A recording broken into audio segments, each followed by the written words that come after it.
VDD चाळीमुळे एक नवीन पद्धती लक्षात आली की आपण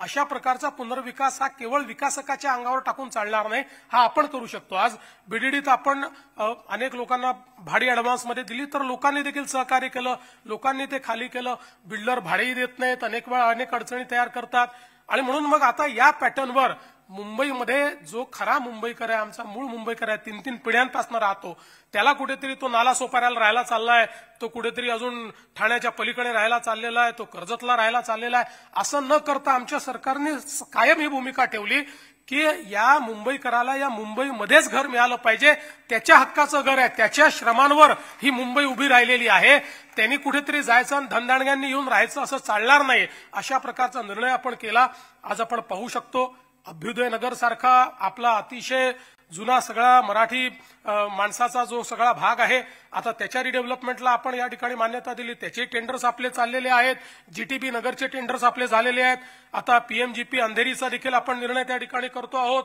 वेगवेगळ्या जवळपास